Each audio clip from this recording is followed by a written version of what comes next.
The minute your audience is bored or confused, they can easily disappear into their smartphones or tablets to stay occupied. This means that when you're presenting, your audience is not at all captive. They are bombarded on all sides by people or things demanding to be noticed. They are constantly getting buzzed at, beeped at, blinked at, and distracted in every manner. It's becoming so commonplace that this is how the Urban Dictionary defines a presentation. Presentation: a set number of agonizing minutes of exclusive, divided attention, divided among you and your lousy slides, Facebook, YouTube, email, MySpace, text messages, chats, and other cool websites and iPhone apps. Intended for explaining to a group of unwilling people what took you 3 weeks to partially understand and 1 night to put on PowerPoint. People's attention is now the scarcest commodity there is, which is ironic when half our time is spent communicating.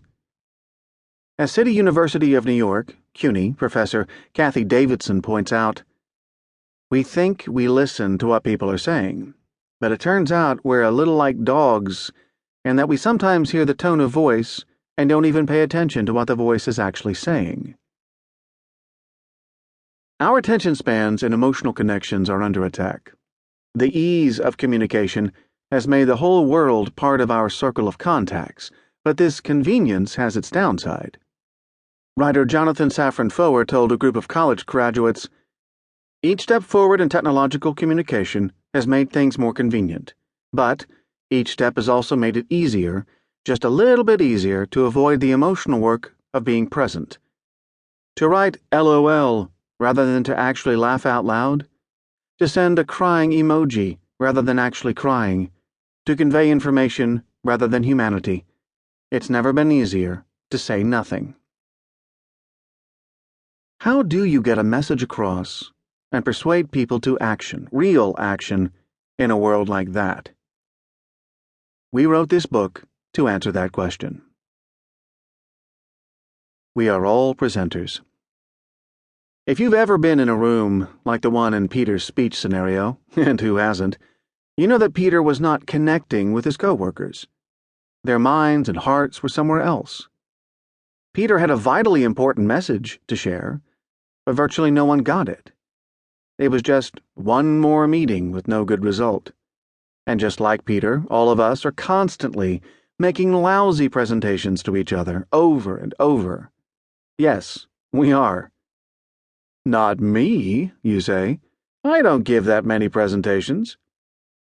Lots of people say they don't present much, but they really do. More than they think. Here's the actual definition of a presentation: the sharing of information between 2 or more people with the intent to inform or persuade. We usually think of a presentation as a formal thing. You stand up in front of a room full of people, you speak, maybe you show slides, you answer questions, and then you sit down. It's something you deliver. People do this many different ways, formally around a table or virtually around the globe. But more often in today's world, presentations are a lot less formal, like when you sit down for a quick status report. You're on the phone with a client, you're trying to make a point to your brother-in-law, or you're asking your boss for a raise. In all these cases, you have a message to convey. You are sharing information with the intent to inform or persuade. You are making a presentation. In the industrial age, people worked with their hands. But today we live in an era of knowledge work. We work with our brains, with words and with pictures, and we spend at least half our time communicating with each other.